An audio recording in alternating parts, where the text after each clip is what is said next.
Supreme TV ప్రేక్షకులకు నమస్కారం.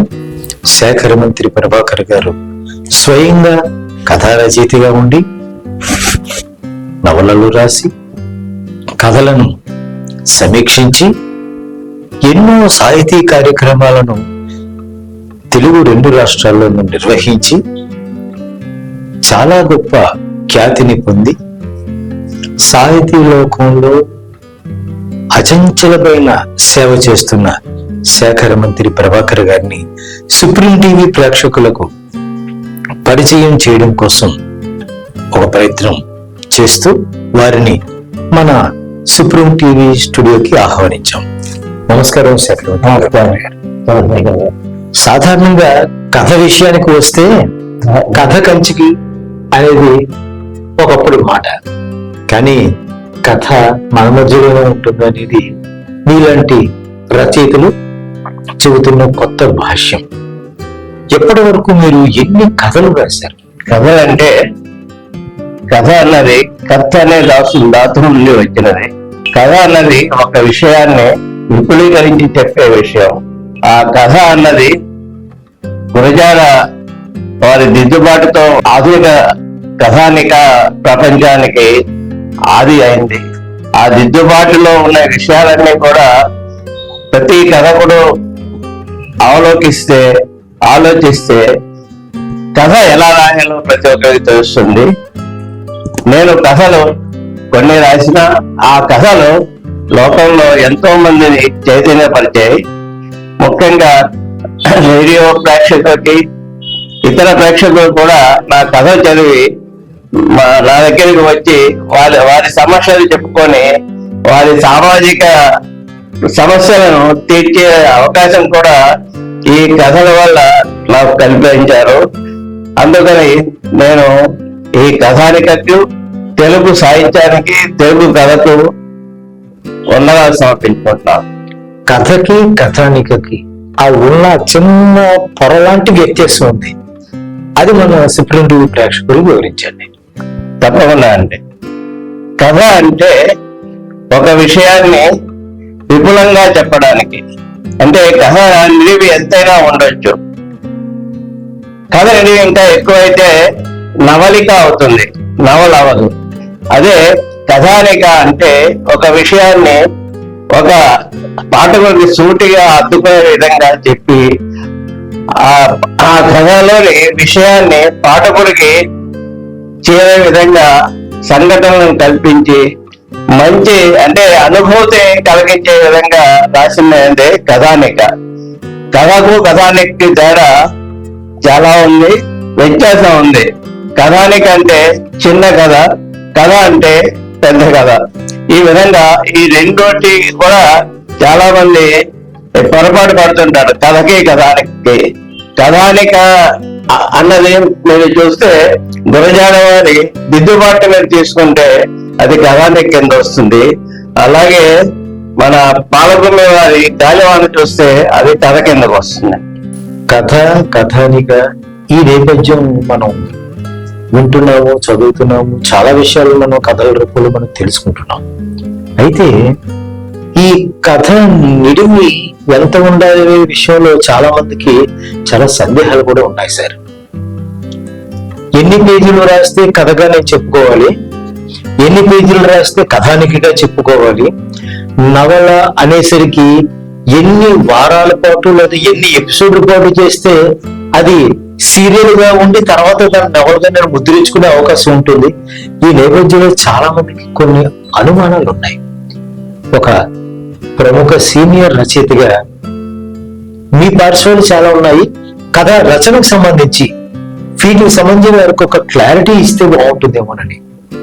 అంటే కథానిక అన్నది తక్కువ పేజీలతో ఎక్కువ విషయాన్ని చెప్పడానికి, తర్వాత పాత్రల మట్టుకు చాలా తక్కువగా ఉండి విషయాన్ని, తర్వాత మానసిక విశ్లేషణని, సామాజిక విశ్లేషణని ఎక్కువగా చెప్పగలిగి పాఠకుల్లో ఒక రకమైన స్పందన కలిగించే చిన్న పాటి కథానిక. అదే కథ అయితే దానికి విస్తృతి ఎక్కువ, దానిలో వర్ణనలు ఉంటాయి, తర్వాత దానిలో పాత్రలు కూడా ఎక్కువగా ఉంటాయి. అదే విధంగా ప్రతి అంశానికి కూడా ఎంతో మంచి వివరణ ఇవ్వడానికి కూడా జరుగుతుంది. ఈ విధమైన కథ నిడివి ఎక్కువగా ఉంటుంది, తప్పకుండా ఎక్కువగా ఉంటుంది. కానీ నవలిక అంటే నిడివి బాగా ఎక్కువైతే అదే నవలిక అవుతుంది, నవల అవ్వదు. నవల అంటే ఇంకా 100-200 పేజీల పైన ఉన్నదే నవల అవుతుంది. ఈ కథ విషయానికి వస్తే ఇన్ని పార్శ్వాలు ఇందులో ఉన్నాయి. వీటన్నిటికంటే ముఖ్యమైన ప్రక్రియ ఇంకోటి ఏంటంటే కవిత్వం. ఈ కవిత ధోరణి ఒకప్పుడు ఆసు కవులు ఉండేవారు అని చెప్తూ ఉండేవారు. ఆసు కవిత్వము, వచన కవిత్వము, తర్వాత అందులో నిడివి తక్కువగా, కవిత్వంలో కూడా నిడివి తక్కువగా ఉండే కవితలు మినీ కవితలని, ఇంకా ఇంకొన్ని కొత్త పదాలతో కూడా కవిత్వం వెళ్లి విరుస్తోంది. ఈ కవిత పరంపర గురించి కాస్త విశ్లేషణగా మన సుప్రీం టీవీ ప్రేక్షకులు వివరించాలి. తప్పకుండా అండి. కవిత్వం అన్నది కవి మనసులోంచి వచ్చి ప్రేక్షకుడికి స్పందింపజేసి ఆలోచింపజేస్తుంది.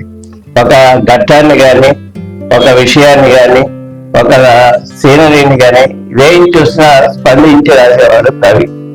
ఈ కవితలు చాలా ఈ మధ్య ఎన్నో రకాలైన విస్తృతంగా వచ్చాయి.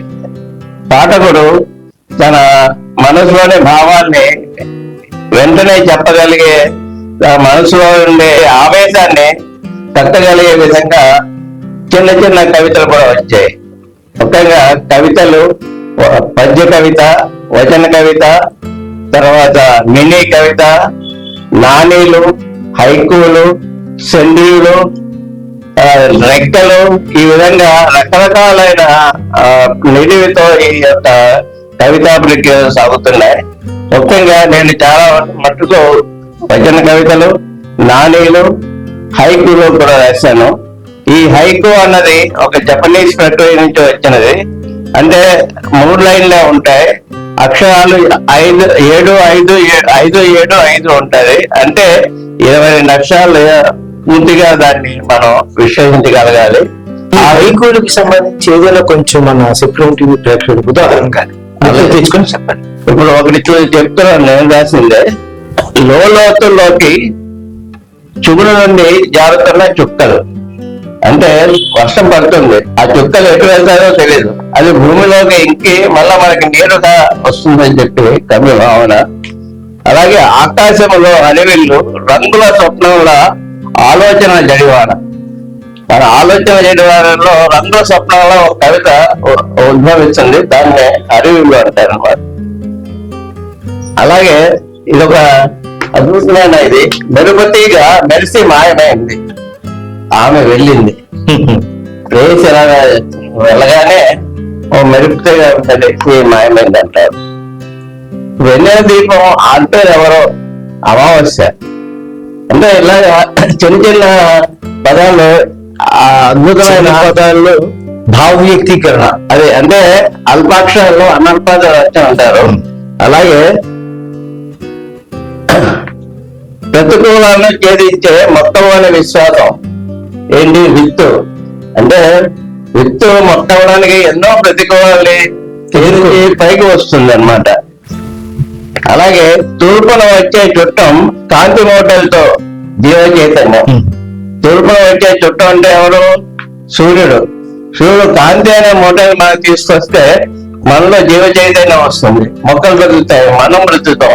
అది దీని తర్వాత అర్థం. అలాగే ఒకటి మా పిల్లల గురించి, పుస్తకాల బస్తాలతో బాల మేధావులు, చదువుల అంగడి అన్నమాట. అలా చాలా ఉన్నాయి. ఈ విధంగా చెప్తే అలాగే తల్లి యొక్క ప్రేమ ఎలా ఉంటుందంటే, బిడ్డను కొట్టిన తల్లి బాధతో దెబ్బలు తగిలి, ఆ పిల్లడి తగిలిన దెబ్బలు తనకే తగిలినట్టు బాధపడుతుంది అనమాట. ఇలా చాలా ఉన్నాయండి. ఇది హైకు అనమాట. అన్నిటికన్నా చిన్న హైకు చూడండి. కోరికల ప్రతిరూపం కళ. మనం ఏదైతే ఊహించుకుంటున్నామో అది కళగా వస్తుంది. అంటే మన మనసులో వచ్చిన భావానికి అక్షర రూపం కవిత. ఈ కవితల్లో కూడా హైకు అనే ఒక ప్రక్రియతో చాలా పెద్ద భావం ఉంటుంది, కానీ అక్షరాలు తక్కువ అక్షరాలతో చిన్న పదాలు. జపనీస్ ప్రక్రియ. జపాన్ లో వాళ్ళు ఏంటంటే ఒక ప్రకృతిని, తర్వాత మార్మికత్వాన్ని, తర్వాత ప్రకృతిలో ఉండే ప్రేమని ఏ విధంగా చిన్న చిన్న అక్షరాల్లో వాళ్ళు ప్రతిబింబిస్తుంటారు. ఆ యొక్క హైకునే మనం తీసుకొని 1990 ఆ ప్రాంతంలో తదుపరి పృథ్వీరాజ్ అని ఇండియన్ హైకు క్లబ్ స్థాపించి హైకు మ్యాగజైన్స్ కూడా చాలా తీసుకొచ్చారు. దాని తర్వాత మినీ కవిత కూడా ఉందండి. మినీ కవిత అంటే చూడండి, నవకులం, దీనికి హెడ్డింగ్ ఉంటుంది ముందుగా. కులం ఏదైనా మనమంతా యువకులం, అదే నవకులం, కోరుదాం అందరి కుశలం. అలాగే శమిస్తే శమిస్తుంది స్వేదం, విశ్రమిస్తే ఆక్రమిస్తుంది నిశ్చేజం, విప్లవిస్తే ప్లవిస్తుంది ఉత్తేజం. అదండి మినీ కవిత. అలా ఇది చూడలేదే జీవితం గురించి. ఈ సంసార సాగరంలో తెరచాపలేని రావణ్ నేను, భార్య చుట్టాని బిడ్డలే తెట్లు, ఇక్కట్ల తుఫానుల్లో సుడిగుండాల్లో లేమి తిమింగలాలు దాటి ఆవలి వడ్డు చేరేదేనడు అని చెప్పి బడుగు జీవి అనమాట. తెలుగు కవిత్వంలో నాణ్యత ప్రక్రియ గురించి ఇప్పుడు మాట్లాడుకుందాం. 1997 ఆ ప్రాంతంలో డాక్టర్ ఎన్ గోపి జలగీతం రచయిత. ఆయన మదిలోంచి వచ్చిన భావాలే 4 పంక్తులుగా 20 నుంచి 25 అక్షరాలలో మొదటి 3 పంక్తులు ఒక భావం, చివరి పంక్తి దాని యొక్క అంతిమ భావాన్ని తెలియజేస్తుంది. శేషాదితే జీవితం, లేనిచో మరణం, గాలివాటు బ్రతుకులు. శేషాదితే జీవితం, లేనిచో మరణం, గాలివాటు బ్రతుకులు. మావి అంటే పత్తి రైతులు చూడండి, మావి పత్తి బ్రతుకులు, వత్తిలా కాలిపోయే వృత్తి బ్రతుకులు. ఇది చూడండి, మందు షాపుకి తేడా, జబ్బు పోగొట్టేది, జబ్బు తెచ్చేది. సాగిపోవడమే జీవనం, ఆగిపోవడమే మరణం. ఇది స్త్రీ గురించి అండి. ఇప్పుడు ఈ మధ్య మనం మహిళా దినోత్సవం చేసుకున్నాం కదా. నీ ఆకలిని తీరుస్తూనే అమ్మగా, భార్యగా ద్వంద్వ వ్యక్తిత్వాలకు ప్రతీక స్త్రీ. అమ్మగా, భార్యగా కూడా నీ ఆకలిని, ఆ కళల్ని కూడా తీరుస్తుంది అన్నమాట. ఇది చాలా బాగుంది. కార్ఖానా తేనె తొట్టి కార్మికులు ఏకలు, తేనంతా జొర్రేది యజమాని మానవుడే. సమాధిపై వేయడానికి బతికుండగానే 4 రాళ్ళు సంపాదించు అంటే 4 మిత్రులైనా ఉండాలి. ఈ విధంగా ఉన్నాయండి. అలాగే చివరిగా చీమల పుట్ట పాముల స్వాధీనం, భక్తులు కట్టిన ఆలయం నేతల అధీనం. అలాగే అన్ని కూడా ఆలయాలన్నీ కూడా ఆ విధంగా చేస్తున్నారు. ఈ విధంగా నాణేళ్ల ప్రక్రియలో చాలా మన తలతోటి పృథ్వీరాజ్ గారు, తర్వాత చింతకింది శ్రీనివాసరావు గారు, వీళ్ళందరూ కూడా చాలా కృషి చేశారు. నాణేల కవిత్వం మీద PhD కూడా చింతకింది శ్రీనివాసరావు గారు, డాక్టర్ ఎన్ గోపి గారి ఆధ్వర్యంలో చేశారు. ఇప్పుడు కవిత్వ పోకడ గురించి ప్రస్తావిస్తే చాలా మంది కవిత్వం చెప్తూ ఉంటారు, రాస్తూ ఉంటారు. కవిత్వంలో వచన కవిత్వము, ఆసు కవిత్వము, భావ కవిత్వము ఇలాంటి ప్రక్రియల గురించి వస్తే ఎక్కువ మంది వచన కవిత్వాన్ని ఎంచుకుంటూ ఉంటారు. కారణం ఏంటంటారు? వచన కవిత్వాన్ని ఎందుకు ఎంచుకుంటారంటే, ఈ వచన కవిత్వం అనేది శ్రీశ్రీ గారి నుంచి మొదలైంది. శ్రీశ్రీ గారిని చూసి ఎంతో మంది కవులు 1970లో శ్రీశ్రీ గారి షష్ఠపూర్తి విశాఖపట్నంలో జరిగింది. ఆ తర్వాత జరిగిన ఒక ఉప్పెన్నల ఎంతో మంది యువ కవులు శ్రీశ్రీ బాణీలో రచనలు చేయడం మొదలెట్టారు. అటువంటి రచనలు పుంకాలుగా వచ్చాయి. ఎంతో మంది కవులు తమ భావనా బలంతో వచన కవిత్వానికి ప్రాణం పోశారు. అందులో బాలగంగాధర తిలక్ లాంటి వాళ్ళు ఉన్నారు, చాలా మంచి కుందుర్తి ఆంజనేయులు గారు ఉన్నారు. ఎంతో మంది గొప్ప కవులు ఈ వచన కవిత్వాన్ని ఒక ఆచరణగా తీసుకొని లోకాన్ని తమ కవిత జ్వాలతో ఎంతో ఉత్తేజం కలిగించారు. కవిత్వం ఉత్తేజాన్ని కలిగిస్తుంది అనేది అలా ఉంచితే, అందులో ఉండే భావావేశం అందరినీ ఆకట్టుకొని స్ఫూర్తిదాయకంగా ఎంతో మందిని తీర్చిదిద్దింది అనేది ఇప్పుడు మీ మాటల ద్వారా అర్థమవుతుంది. దానికి శ్రీశ్రీ వంటి వారి ఆద్యులు ఉన్నారు. కవిత్వ పోకడ ఇప్పుడు ఎలా ఉందండి? ఇప్పుడు కవిత్వ పోకడ ఎలా ఉందంటే, ఇప్పుడు కవులు కూడా ఎక్కువ మంది వస్తున్నారు. వచ్చిన కవులందరూ కూడా భాషలో ప్రావీణ్యం తక్కువగా ఉంటుంది. భాషని వాళ్ళు పెంపొందించుకోలేరు. అలాగే భావ సాంద్రత కూడా తక్కువగా ఉంటుంది. భావ చిత్రాన్ని వారు ప్రస్ఫుటంగా చిత్రీకరించి లోకానికి అందించలేకపోతున్నారు. దానికి ముఖ్యమైన కారణం ఏంటంటే, కొత్తగా వచ్చే కవులందరూ కూడా ఈ పాత తరం కవుల యొక్క కవితల్ని చదవకపోవడమే, పరిశీలన లేకపోవడమే, అధ్యయనం లేకపోవడమే. ఈ విషయాలు అధ్యయనం, ప్రతి ఒక్క కవికి అధ్యయనం కావాలి.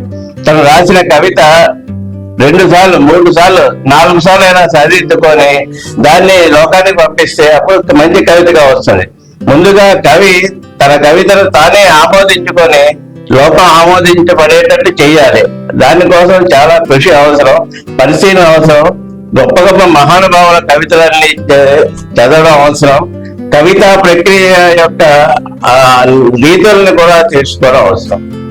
కవిత్వం అనేది ఆస్వాదించి, మనం ఆస్వాదిస్తూ ఎదుటి వాళ్ళు చదివే వాళ్ళు కూడా ఆస్వాదించేలాంటి ప్రక్రియ విజయవంతంగా నడవాలి అని అంటే, ఆ కవిత్వంలో రాసే వాళ్ళు 1-2 సార్లు దాన్ని స్థిరీకరించి ఖరారు చేసుకోవడానికి ముందు తనలో తాను ఒకసారి మళ్ళీ మననం చేసుకొని అప్పుడు దాన్ని బయటి ప్రపంచానికి అందిస్తే అందులో ఒక క్వాలిటీ అనేది ఉంటుందని మాట. అయితే సార్, శాఖర మంత్రి ప్రభాకర్ గారు అనేసరికి వారు కొన్ని కవితా సంకలనాన్ని వెలువరించారు అని చెప్పి ప్రతి ఒక్కరు చెబుతూ ఉంటారు. ఇప్పటి వరకు మీరు వెలువరించిన కవితా సంకలనాలు ఎన్ని? ఏ అంశాల మీద కవితా సంకలనాలు మీరు వెలువరించారు? మీరు అన్నదానే కొద్దిగా చిన్న దిద్దుబాటు. సంకలనాలు అంటే 4-5 కవులు 10 మంది కవులు ప్రశ్న వేసింది. సంపుటి అన్నది కవిత సంపుటి ఒక కవిత కవి వేసినారు అనమాట. నేను ఇంతవరకు 6 కవితా సంపుటలు రాశాను అనమాట. వాటిలోని మొదటిగా లఘు కవిత రూపంలో అయిన నాణీలు, సంధ్యులు, మినీలు రాశాను. అది 2008లో దాన్ని వెలువరించాం. ఏ పేరుతో? దాని పేరు కాంతి కపోతాలు. కాంతి కపోతాలు అనే పేరుతో ఒక మొదటగా మినీ కవిత ఇచ్చాను. ముందుగా నేను మీకు చెప్పాల్సింది ఏంటంటే, నేను కవిత్వం రాయడానికి ప్రేరేపించింది ఎవరంటే, అంటే దానికి కూడా ఒక కారణం ఉండాలి కదా. నేను శ్రీశ్రీ గారి షష్ఠిపూర్తికి వెళ్ళిన తర్వాత 70లో శ్రీశ్రీ కవిత్వం చాలా చదివాను. మా ఆఫీస్ లో టైపిస్ట్ అమరేంద్ర కుమార్ అని ఆయన ఉండేవాడు. ఆయన అంతా కూడా తెలికన్నర నీడి నేలలో అని ఒక భావ కవిత్వం రాస్తుండేవారు ప్లేస్ మీద. అప్పుడు నేను మొదటి కవిత రాశాను. ఓ కవి ఎందుకే వసంతాలు వినోదాలు అందాలు అందకున్నది అందరైనప్పుడు అన్నట్టు ఆకలితో ఆమరిస్తున్నారు. చుట్టూ నీ ప్రపంచం వాళ్ళేమో ఆమరిస్తున్నారు, నీవేమో సంచరిస్తున్నావు తెలికన్నర నీళ్ళ హుషారు అని చెప్పి అదే మొదటి కవిత్వం అండి. ఆ తర్వాత మా సౌర్య సాహిత్య అనే సంస్థ 1980లో BHP నేను పనిచేస్తున్న దగ్గరే స్థాపించడం జరిగింది చిత్రకవి ఆత్రేయ గారి ద్వారా. దానికి నేను కార్యదర్శిగా ఉండి ప్రస్తుతం అధ్యక్షునిగా కొనసాగుతున్నాను అనమాట. ఈ 2 తెలుగు రాష్ట్రాల్లో కూడా ఈ సౌర్య సాహిత్య సంస్థ ప్రతి వారం సమావేశం నిర్వహిస్తుంది. 46 సంవత్సరాలు అయిన ఇంతవరకు ఆ సంస్థ స్థాపించి 3532 సమావేశాలు కూడా దొరుకుతున్నాయి. సహృదయ సాహితీ అంటేనే సాహిత్యానికి ఒక వేదిక అనేది అందరికీ తెలిసిన ఒక విషయం. మీరు ఇంకా ఈ కాంతి కపోతాలతో పాటు మీ ద్వారా ఈ సాహితీ కవి పొంగవులు తరపున మీరు వివరించిన మిగిలిన వాటి గురించి కూడా ఒకసారి వివరించండి. మిగిలిన వారు ఏంటంటే, తర్వాత సత్యసాయి బాబా గారి మీద సాయి 10 పుష్పాలని ఒక భక్తి కవితలు రాశారండి. తర్వాత క్రాంతి కిరణాలు, అన్ని కిరణాలు వస్తాయి. క్రాంతి కిరణాలు అని ఒక కవితా సంపుటి కూడా మరి వివరించారు. మూడవది. నాలుగవది ప్రభా కిరణాలని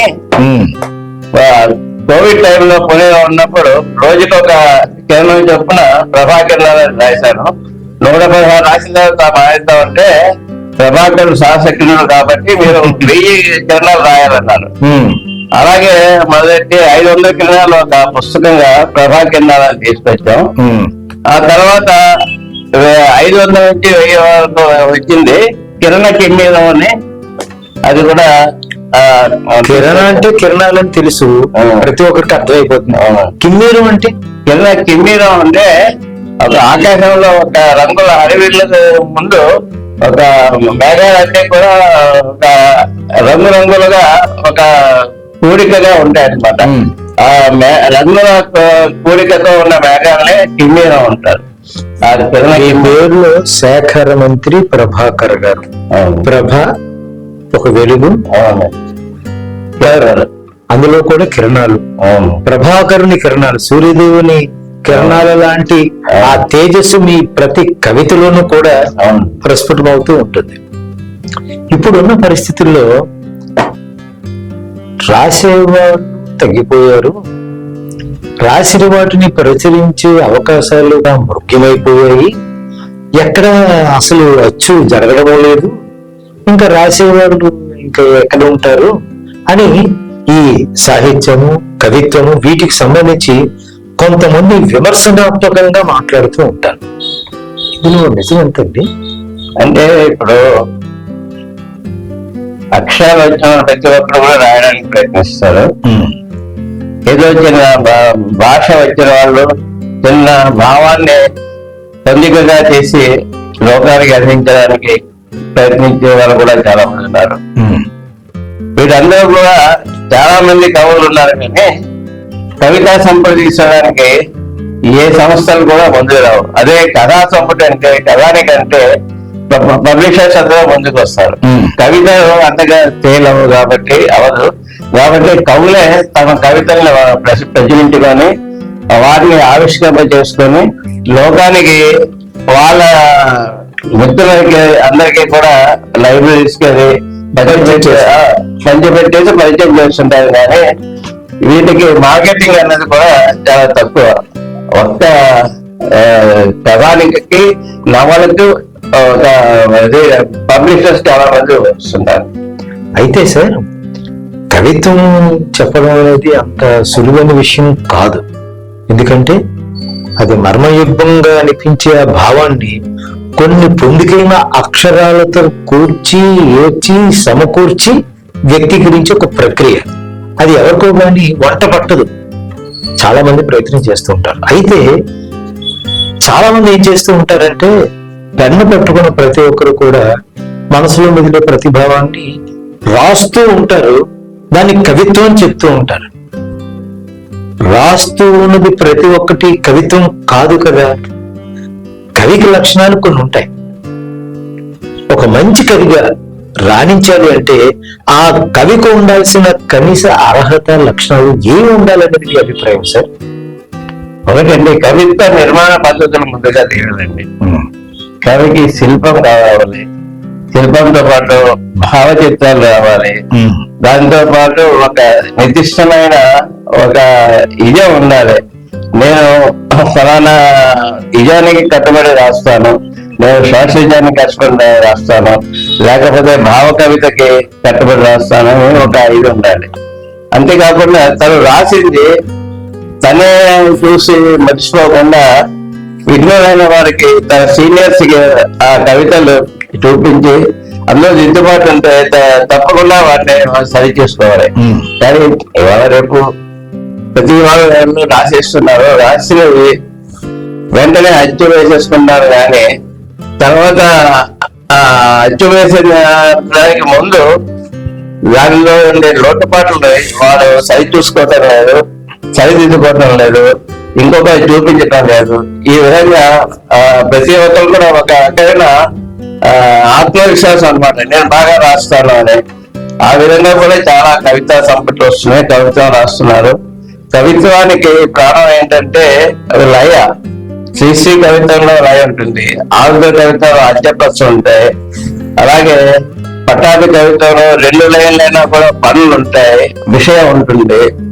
ఈ విధంగా లోకానికి ఒక మంచి సందేశం కానీ, ఒక హాస్యం కానీ, హాస్యస్ఫూరకమైనది కానీ ఏదైనా చెప్పగలిగి ఉండాలి. అలాగే పద్యాలు ఉన్నాయి. పద్య కవితకి మన తెలుగు సాహిత్యం పెట్టింది పేరు. అందుకని ఈ పద్య కవిత ప్రక్రియలో చాలా మంది పద్య కవులు కూడా ఈ మధ్య వస్తున్నారు. పద్య కవితలలో అవధానాన్ని ముఖ్యంగా మన తెలుగు వాళ్ళు ఆదరిస్తున్నారు. ఈ అవధానాలు అష్టావధానాలు, శతావధానాలు, సహస్రావధానాలు కూడా చేసేవారు ఉన్నారు. నేను చాలా అష్టావధాన, శతావధాన, సహస్రావధానాలు కూడా పాల్గొన్నానని చెప్పి కవిత్వం అంటేనే ఒక హృదయ స్పందన. ఈ హృదయ స్పందన ఆ కవిత్వం చెప్పేవాళ్ళు, రాసేవాళ్ళు, వారు హృదయాన్ని స్పందింపచేస్తూ అది చదివే పాఠకులకు కూడా అది ఇవ్వడం అనేది ఇందులో ఉన్న ప్రధానమైన ఉద్దేశం కదండి. అయితే మీరు చెప్పినట్లుగా ఒకసారి అచ్చయింది అంటే అది వెనక్కి తిరిగి తీసుకోవడానికి, సవరించుకోవడానికి అవకాశం ఉండదు.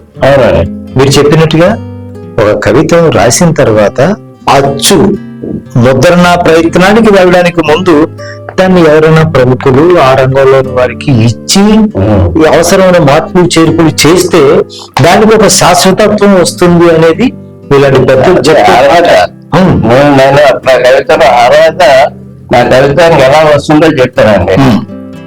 నా మనసుక కలవితరంగమై, నా తలపొక విశ్వ ప్రపంచనమై, నా కవితక మహోదయ ఘోషై, నా ప్రయత్నమొక నవ్య భావన వీచికై, నా లక్ష్యమొక సమతా గమ్యమై, ఈ విశ్వాన్ని, విశ్వ మానవాళిని మానవతా మహత్తులోకి, మమతామయ సత్తులోకి, సమతాలయ గమ్యంలోకి తోసుకుపోయిన నాడే నా జన్మకొక సాధకత, నా కవితకొక అర్హత అని చెప్పి. ఈ కవితకి ఏం పేరు పెట్టారు సార్? అర్హత అని పెట్టాను. కవిత పేరు అర్హత. అర్హత కవితలో కవితకు ఉండాల్సిన అర్హత గురించి మీరు ప్రస్తావించారు. ఇలాంటిది మరొక కవిత తప్పకుండా ఉంది. నేను మాండలికంలో కూడా కవితలు రాస్తుంటానండి. ఒక మాండలిక కవిత చదువుతాను, విశాఖ మాండలికంలో రాస్తుంటాను. రాశాను. ఓరయ్య, ఇది శీర్షిక పండగంటే. ఓరయ్యా, ఈ ఏలేటు పండగంట ఆళ్ళు ఇల్లు చాలా అడావిడి చేస్తున్నారు, దాని పేరేటో సొప్పరయ్యా. వెళ్ళేదా వాళ్ళ లాంటి వాళ్ళకి పండగ ఎట్లా ఆశపోతి ఎదవా. మనకి ఎప్పుడు ఉంటే అప్పుడే పండగ. ఎప్పుడు చల్లో కప్పుకోవడానికి కమ్మలు మొక్కుంటే అప్పుడే పండగ. ఎప్పుడు మన పాకలో వానలో తడిసిపోకుండా ఉంటామో అప్పుడే పండగ. అయినా ఒరే పండగ అంటే గుబులేదో నీకు, ఎందుకు ఈ సంబరం? ఓరయ్యా, పండగ వస్తే కలిగిన వాళ్ళు పరమాన్నం ఎడతారు, ఇంట్లో మొక్కేసిన మొక్కలు ఎడతారు, వాళ్ళు వదిలేసిన బిర్యానీ వేస్తారు, వాళ్ళ డెకరేషన్ లైటింగ్ వెళ్తారు మన ఇంటి మీద కూడా పడతాదురా. ఓ రబ్బి, ఈ పండగ ఉగాది పండగ అంటారా? కొత్త మాసిపోయి కొత్త సంవత్సరం వస్తుంది, దానికి వెల్కమ్ చెబుతూ చేసే పండగ ఇది. మరైతే ఈ పండగ మనకి ఎప్పుడు వస్తుందిరా అయ్యా?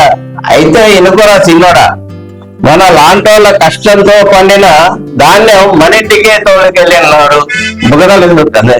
మన కష్టానికి సరిపడా కూల్ డబ్బులు దొరికినప్పుడు, మన పొలాల్లోకి ఫ్యాక్టరీలు రాకుండా అడ్డుకున్న రోజు, మన బ్రతుకు మనమే బ్రతికి అదృష్టం కలిగిన రోజు, మన సంటోళ్ళు సరదాగా కొత్త బట్టలు వేసుకెళ్ళిన రోజు, మామూ మడుసోనేనని అభిమానం సీము నెత్తరు మాకు ఉందని అందరూ చూసిన రోజు, మనందరికీ చిన్న గోడు దొరికిన రోజు, అప్పుడే అసలు పండగ. మన లాంటోళ్ళకి సత్యంగా పండగ. మన అయితే ఓ రయ్యా, ఆ రోజు వస్తుందంటావా? మా అమ్మ అందుకోసమే చూస్తున్నాం. ఆ పండగ కోసమే కళ్ళలో కోటి ఆశ దీపాలు పెట్టుకొని చూస్తున్నాం. మనకి మంచి రోజులు వస్తాయని ఎదురు చూస్తున్నాం. ఇది వచన కవిత. వచన కవిత. ఈ వచన కవిత పేరు ఏంటండి? మీరు పెట్టిన పేరు పండగంటే అని మాటలెక్క పండగ. ఇది పూర్తిగా విశాఖపట్నం పరిభాషతో మీరు రాసిన ఆ మాటలెక్కతో రాసింది. చాలా బాగుంది. మరొక కవిత చెప్తాను. ఆ ఇష్టం అయిష్టం అంటే నాకు మనిషి అంటే మహా ఇష్టం, పాటుపడే మనిషి అంటే మరీ ఇష్టం, పోటీ పడి సత్తా చూపేవాడంటే ఇంకా ఇష్టం, పాటలతో చైతన్యపరిచే గాయకుడు అంటే మరీ ఇష్టం, చేతలతో జాతిని నడిపించే మనిషి అంటే ఇష్టం, మట్టి తగిన మురిపించి పండించే రైతన్న అంటే ఇంకా ఇష్టం, శోధనాదంతో ఎంత సంగీతం వినిపించే కార్మికుడు అంటే ఇష్టం, వాద వివాదాలు అవినీతి రాజకీయం అంటే ఇష్టం, జగతిని మేల్కొలిపే ఉదయకిరణం అంటే మరీ ఇష్టం, పడిలా లేచి గర్వంగా తలెత్తే కరవిధరంగం అంటే నాకు ఇష్టం, మట్టిలో ఒదిగి మహావృక్షమయ్యే విత్తనం అంటే నాకు ఇష్టం, వైకల్యాన్ని సాకారం చేసుకుని సానుకూలం చేసుకుని విజయం పొందేవారంటే నాకు ఇష్టం,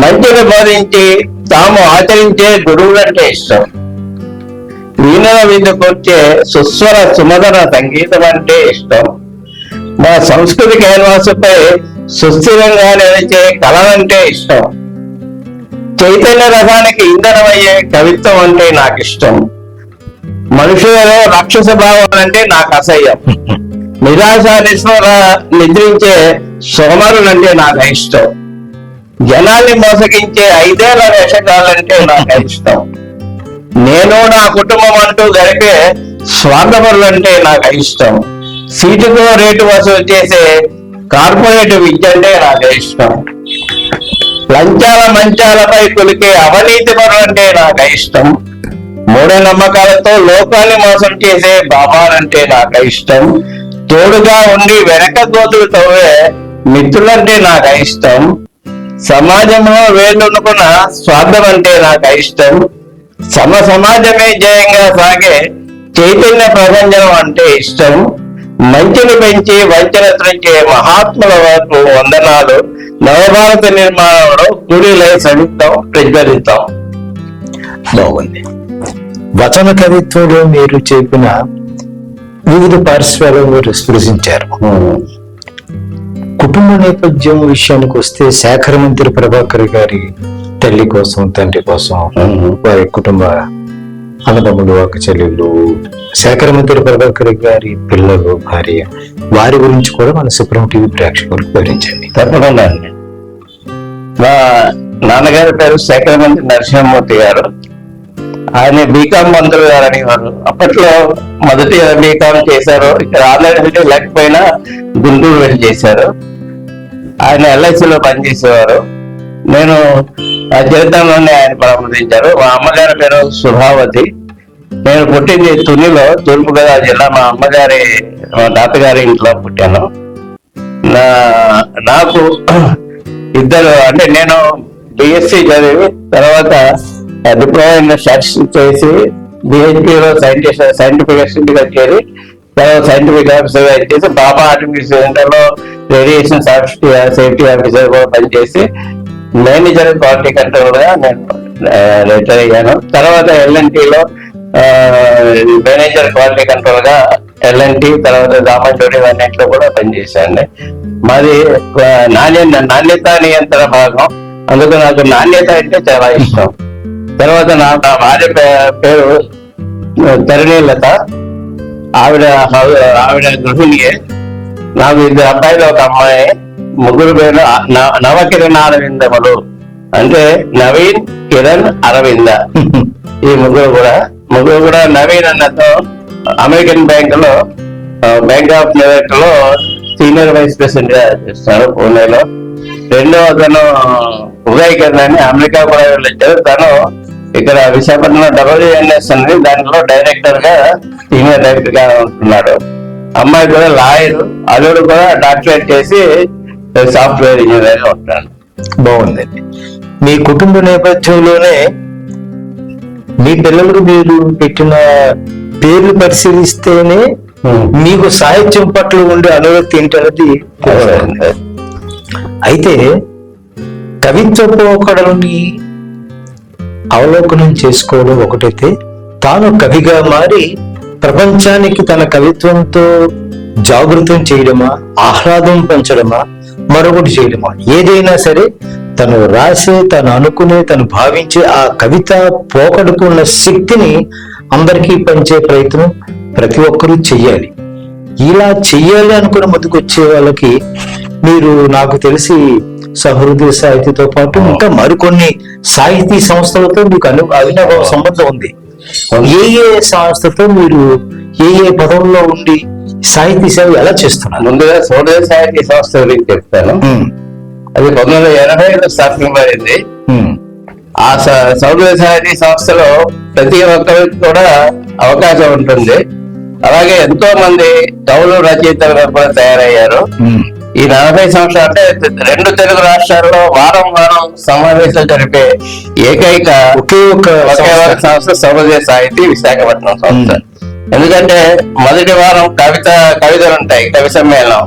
2-3 వారాలు ప్రసంగ కార్యక్రమాలు ఉంటాయి, ఆధునిక సాహిత్యం, ప్రాచీన సాహిత్యం మీద. 4వ వారం కథా కచేరీ అని రచయితలు కొత్త కథలు చదవాల్సిన అవకాశం ఉంటుంది. 5వ వారం వస్తే ఇతర భాష సాహిత్యాల మీద. ఈ విధంగా కవితలన్నింటినీ కూడా అదే సాహిత్యాన్ని ముందుకు తీసుకెళ్తూ ఎంతో మంది కవుల్ని, రచయితని తయారు చేస్తున్నారు. సహృదయ సాహితీ వేదిక రచయిత తను రాసిన దానిని ఆ సభల్లో, ఆ వేదిక మీద, వేదిక సాక్షిగా మిగిలిన కవులు, రచయితలు వీళ్ళందరికీ తను వ్యక్తం చేస్తారు. వ్యక్తం చేసి రచయితల భావాలు కూడా తీసుకుంటారండి. విశ్లేషణ కూడా జరుగుతుంది. విశ్లేషణ కూడా జరుగుతుంది. ఈ సహృదయ సాహితీ సంస్థ చేసిన గొప్ప పని ఏంటంటే, గురజాడ అవార్డు నెలకొల్పి 1993లో ఆరుద్రకి ఇచ్చాం, 94లో రామశాస్త్రి గారికి ఇచ్చాం, 95లో కాళోజీ నారాయణరావు గారికి, నేను హనుమకొండ వెళ్ళాక తీసుకొచ్చారు, 96లో గుంటూరు శేషన్ శర్మకి, 97లో మాల్దీ చంద్రకి, 98లో దాసరి రంగాచార్య గారికి, 2000లో ఔన్స్ సోమసుందర్ గారికి, 2002లో కాళీపట్నం రామారావు గారికి ఇవ్వడం జరిగిందండి. అప్పుడు ఆరుద్ర గారి గురించి చెప్తాను. ఉద్దండులే తర్వాత ఆ లైన్ లో ఉన్న వాళ్ళ కోసం మనం చూస్తున్నాం. ముఖ్యంగా ఆరుద్ర గారి గురించి చెప్తాను. ఆరుద్ర మన విశాఖపట్నం మనిషి. ఆయనకి మనం 93లో రాస్తే ఆయన ఒక ఉత్తరం రాశారు.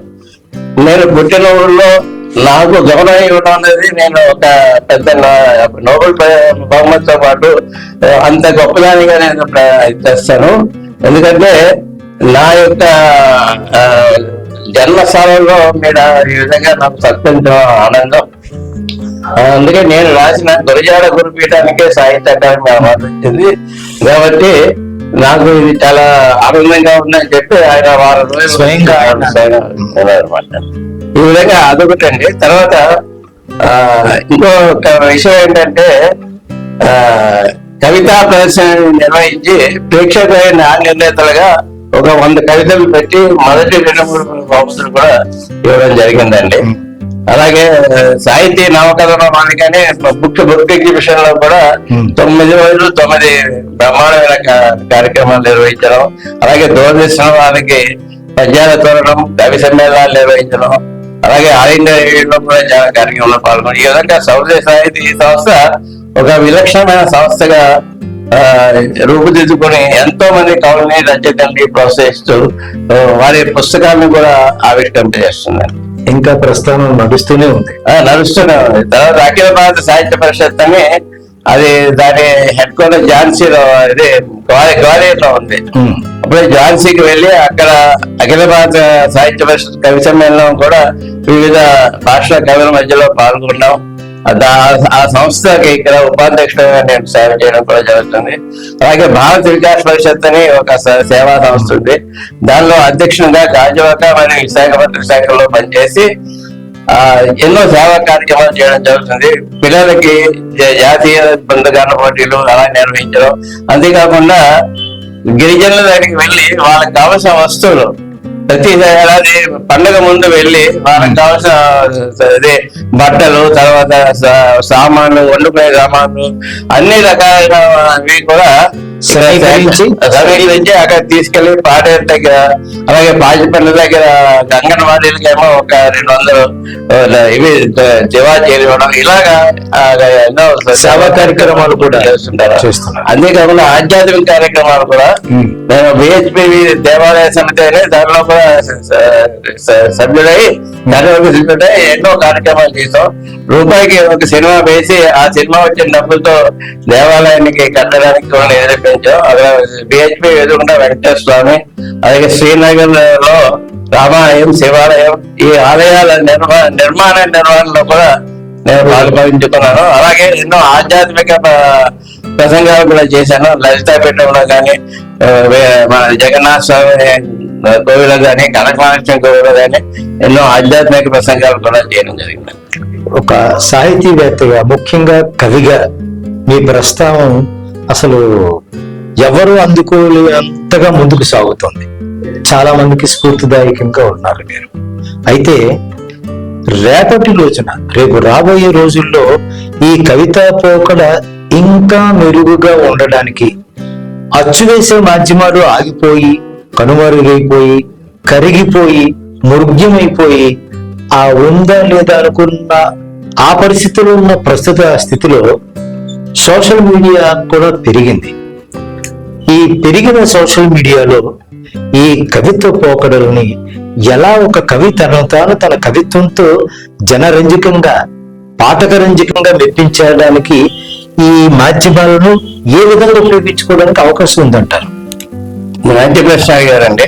సోషల్ మీడియా యువరాజు ఈ సాహిత్యాన్ని కానీ, లోకాన్ని కానీ ఏలేస్తుందండి. ఈ సోషల్ మీడియా ద్వారా ఎంతో మంది కవులు తమ కవితల్ని లోకానికి వ్యక్తపరచగలిగే అవకాశం ఈ సోషల్ మీడియా ఇస్తుంది. విస్తృతి చాలా పెరిగింది. ఒక చిన్న వాట్సాప్ మెసేజ్ తోనే తన కవితని కొన్ని వేల మందికి ప్రపంచం అంతా కూడా పంపించే అవకాశం ఈ సోషల్ మీడియా ద్వారా వచ్చింది. ఈ సోషల్ మీడియా ఈనాటి కవులకి ఒక వరం లాంటిదండి. ఎందుకంటే ఆ సోషల్ మీడియాలో వచ్చిన కవితని కూడా ప్రజల్ని కూడాను పాఠకులు చదివి వారి యొక్క అభిప్రాయాన్ని కూడా సోషల్ మీడియా ద్వారా చెప్పడానికి అవకాశం ఉంటుంది. అవును, చాలా మంది అలా చెప్తున్నారు కూడా. ఆ విధంగా కూడా రచయితలు ఇంకా ఎక్కువ ఇంకా ఎక్కువగా సంఖ్యలో కూడా రాయడానికి, ఎక్కువ రచనలు రావడానికి కూడా ఈ సోషల్ మీడియా చాలా దోహదం చేస్తుంది. అందుకని సోషల్ మీడియాకు ఈ సోషల్ మీడియాను సరిగ్గా ఉపయోగించుకునే వాళ్ళందరికీ కూడా ఇది ఒక వరం లాంటిదని చెప్పి నేను భావిస్తున్నాను.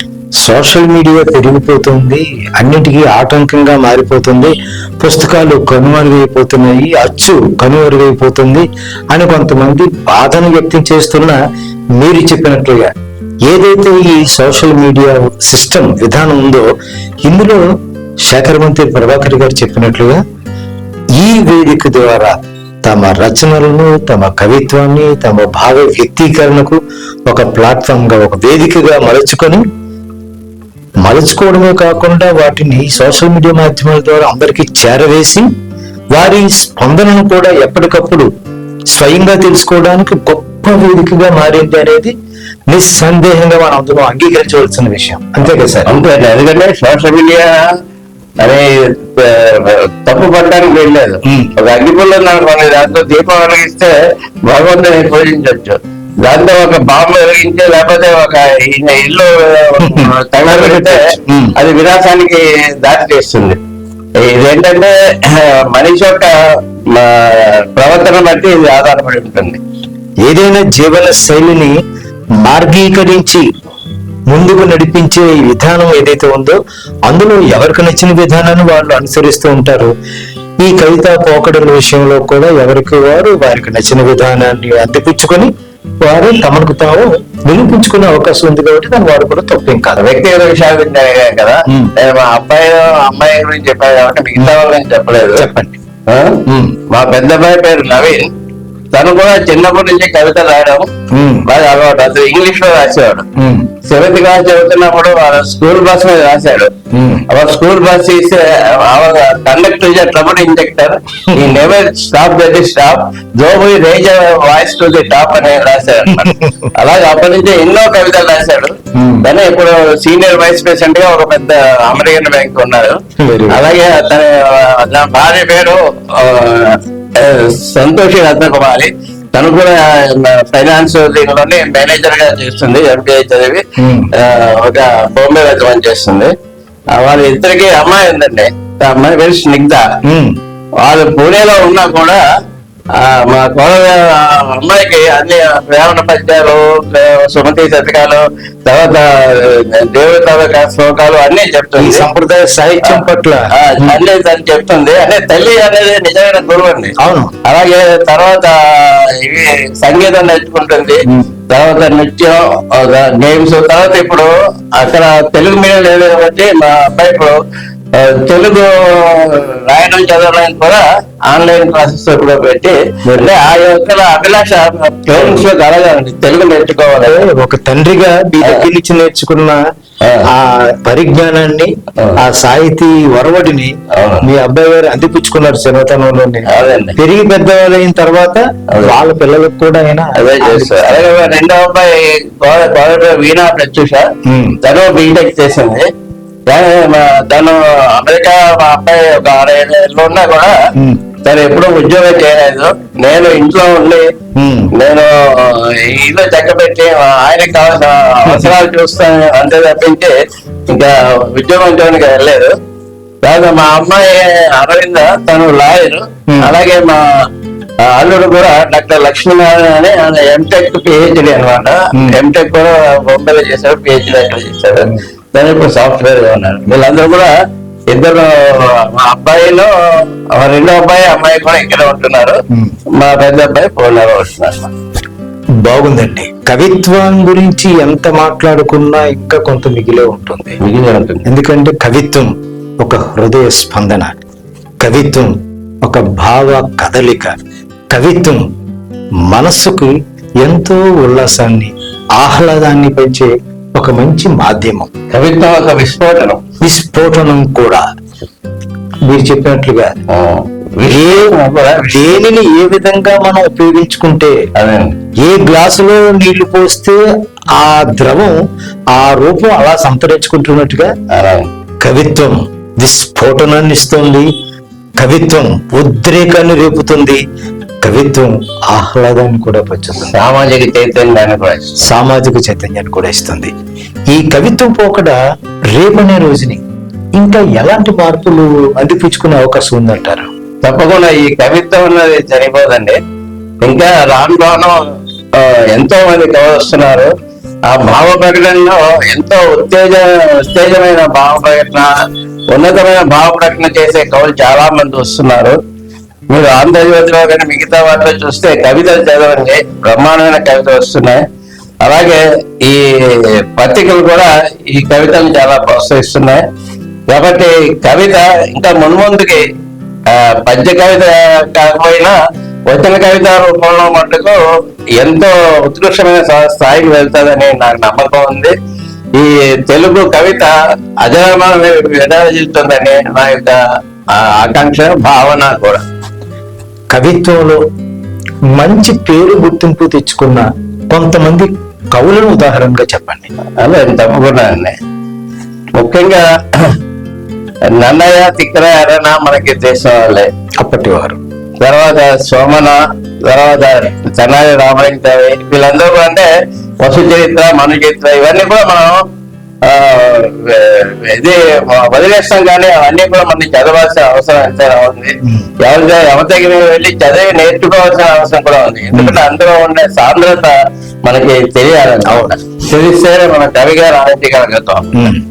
తర్వాత కుందుర్తి, శ్రీశ్రీ, తర్వాత మన కాళీపట్నం రామారావు గారు రచయిత గారు, తర్వాత రావి శాస్త్రి గారు, తర్వాత ఎంతో మంది మహాకవులు, తిలక్, శ్యామసుందర్ గారు, ఆవత్ సంవత్సరం దాశరథి, దాశరథి రంగాచార్య, దాశరథి కృష్ణమాచార్య, ఈ విధంగా ఆరుద్ర, సినారి, నారాయణ రెడ్డి గారు అయితే మహానుభావుడు అండి. ఆయన ప్రతి జన్మదినానికి ఒక కవితా సంపుటి వెలువరిస్తుంది. ఆయన నిత్య కృషి వాళ్ళండి. నేను ఇప్పటికే కూడా రోజుకొక కవిత చొప్పున ఇప్పటికే కూడా రాసి ప్రభా కిరణాలన్నీ ఒక 2000 మంది పైగా పంపిస్తుంటాను. వాళ్ళు ఎంతో ఆనందిస్తుంటారు. ఈ విధంగా మహాకవులు ఎంతమంది ఉన్నారండి. ముఖ్యంగా మన విశాఖపట్నం దీనికి వస్తే చాలా మంది కవులు ఉన్నారు. వాళ్ళందరిలో కూడా రచయితల్లో మన జపాషం నాగేశ్వరరావు గారు ఉన్నారు. కవుల్లో కూడా రామతీర్థ ఉండేవారు, రామతీర్థ, జగదాత్రి, వీళ్ళందరూ కూడా మంచి కవులు. ఇప్పుడు మంచి విశ్లేషకులు, సాహిత్య విమర్శకులు డాక్టర్ దామర వెంకట సూర్యారావు గారు ఉన్నారు, మా వేణు గారు ఉన్నారు. ఇలాగే చాలా మంది ఇప్పుడు మన ప్రాంతంలోనే ఉన్నారు. అంతేకాకుండా ఆంధ్రదేశం మొత్తం మీద కూడా 2 తెలుగు రాష్ట్రాలు కూడా మహాకవులు ఎంతో ఉన్నారు. వాళ్ళందరికీ కూడా ఈ తెలుగు కళామ తల్లి, తెలుగు సాహిత్యం ఎప్పటికీ గుర్తుపెట్టుకునే ఉంటుందని చెప్పి నేను భావిస్తున్నాను. కవిత పోకడలు, రచనలు, రచనా పోకడలు, కవిత్వంలో ఉండే వివిధ పార్శ్వాలు, వీటన్నిటినీ శ్రీ శేఖరమంత్రి ప్రభాకర్ గారు సుప్రీం టీవీ ప్రేక్షకులకు ఇంతవరకు పంచారు. వారికి మన స్టూడియోకి వచ్చి మన స్టూడియో ద్వారా సుప్రీం టీవీ స్టూడియో ద్వారా సుప్రీం టీవీ ప్రేక్షకులకు చాలా విషయాలు పంచిచ్చారు. ధన్యవాదాలు సార్. నమస్కారం. నమస్కారం. సుప్రీం టీవీ ప్రేక్షకులు అందరికీ కూడా నా హృదయపూర్వక ధన్యవాదాలు, నమస్కారాలు.